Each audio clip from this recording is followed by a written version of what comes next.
Shifrat janë fakte, por në zemër të çdo institucioni financiar janë njerëzit dhe historitë e tyre. Pas 20 vitesh punë, sigurisht që nuk mungojnë momentet që mbeten në memorje.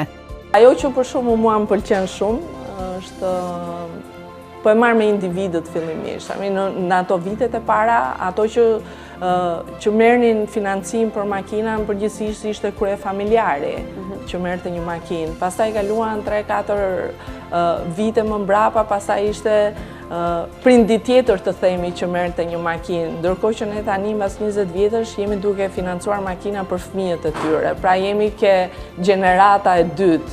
Dhe kjo për mua është shumë emocionale, sepse tash shohim këtë zhvillim tregu, këtë zhvillim tonin, kundrejt këtij lloji produkti dhe më bën të ndjehem shumë mirë. Kjo është kur i referohemi individëve, por nëse do i referoheshim bizneseve, dhe aty kemi gjithë ato histori suksesi. Për shembull, ajo që besoj gjithë ne e dim, sidomos në këto 7-8 vitet e fundit do thonim, është e lidhur me turizmin. Qeraja, renta, kompanitë e rentës, do me thonë ne kemi filluar me disa nga ata që në momentet e para kanë qenë vlerat shumë vogla me një numër shumë kufizuar makinash. Por tani mbas kaq vitesh, ata e kanë rritur flotën e tyre, kanë arritur mund të thoja edhe mbi 100 makina dhe i shërbejnë në sektorit të turizmit të rentës. Kështu që këto për mua janë shumë histori suksesi dhe ne vërtet e shikojmë që jemi partner në biznesin e tyre dhe në këtë rrugë tim të gjatë. Dhe e shoqëroni hapashapi, keni ndjekur duke u rritur. Duke u rritur. Duke u rritur ju dhe duke u rritur po, është shumë e bukur, është shumë e bukur. Edhe ti jep një ndjenjë kënaqësie shumë të madhe, se është edhe shumë e prekshme, ti e shikon se sa shumë janë rritur këto lloj biznesesh.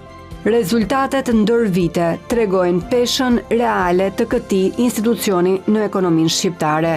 Afërsisht në 20 vite ne kemi financuar pothuajse 300 milion euro në qeram financiare me një numër kontratash që shkojnë diku ke 6.700-6.800 dhe me një numër klientësh pothuajse 3.500, që është, domethënë për një kompani të vogël si ne janë shifra të konsiderueshme, por që tregon kontributin që ne kemi dhënë. Më shumë janë individ apo biznes?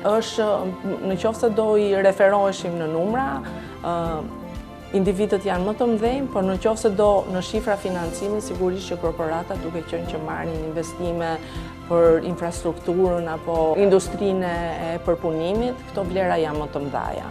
Por jo vetëm e shkuara ka rëndësi, portofolio aktual tregon se ku ndodhet sot kompania dhe si ka ecur rritja në vitet e fundit.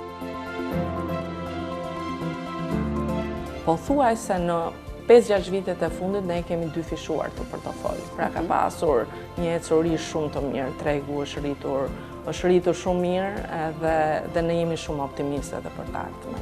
Leasingu sot financon gjithçka nga një printer tek një sistem ajrimi, por në 20 vite ka pasur edhe një hierarki të qartë kërkesash. Zonja Sheu tregon se çfarë kanë kërkuar më shumë shqiptarët në këto 2 dekada.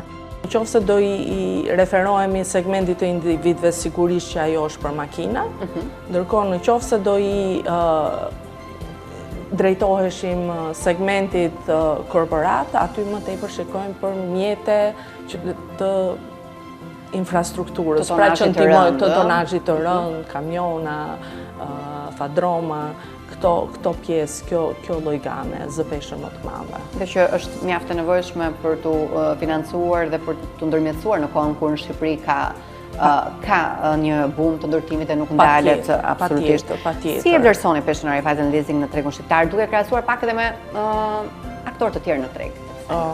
Ne jemi lider në këtë treg. Këtë mund ta themi me shumë krenari, jemi në lider në këtë treg dhe mendojmë edhe objektivat tona dhe për të ardhmen janë që neve të vazhdojmë në këtë lloj. E ardhmja e leasingut në Shqipëri sipas drejtoreshës së Sheu ka 2 fjalë kyçe: rritje dhe teknologji. Ne rritemi së bashku me ekonominë e Shqipërisë dhe ne jemi pjesë e këtij rrugtimi. Kështu që siç rritet edhe ekonomia shqiptare, ashtu rritemi dhe ne bashkë me klientët tanë. Dhe nga ana tjetër që të gjithë e dim tani që digitalizimi është një pjesë shumë e rëndësishme e këtij rrugtimi, kështu që ne jemi duke investuar shumë edhe në rrugën e digitalizimit që ta bëjmë jetën e klientëve tanë sa më fleksibël, sa më të kollajshme. Dhe jemi duke investuar në këtë drejtim as well. Dhe sot tyrat kanë ndryshuar në këtë drejtim, ata arrin të bëjnë pagesat patjetër, ato nëpërmjet aplikacioneve mund të shikojnë atë kostin, datën e kostit, mund të bëj pagesa në online, kështu që kjo i ndihmon shumë edhe në vazhdimsi dhe në jetën e përditshme. Por a është e vështirë të bëhesh klient i lizingut për herë të parë? Zonja Sheu e shpjegon hapasapi. Në fakt është shumë e thjeshtë. Është shumë e thjeshtë. Një klient vjen ke neve, ajo çfarë neve kërkojmë që të gjykojmë nëse është i aftë apo jo për të u kualifikuar për një leasing, është të ardhurat financiare që krijon, nëse është i vetëm apo si familje, dhe shpenzimet që krijohen, domethënë që krijon ai si person apo si familjar.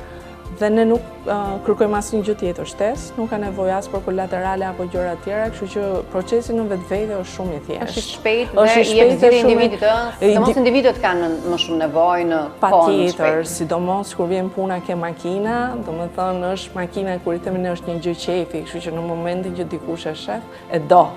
Kështu që ajo përgjigja jone e shpejtë e bën atë shumë më kollaj dhe shumë më të lumtur të themi kur arrin që ta marrë një makinë të re. Kështu që është shumë e thjeshtë nga ana procedurale. Partner rritjeje, kështu e përshkruan vetë drejtoresha Sheu marrëdhënien me klientët dhe pikërisht kjo frymë dëshiron ajo të mbetet trashëgimi e këtyre 20 viteve.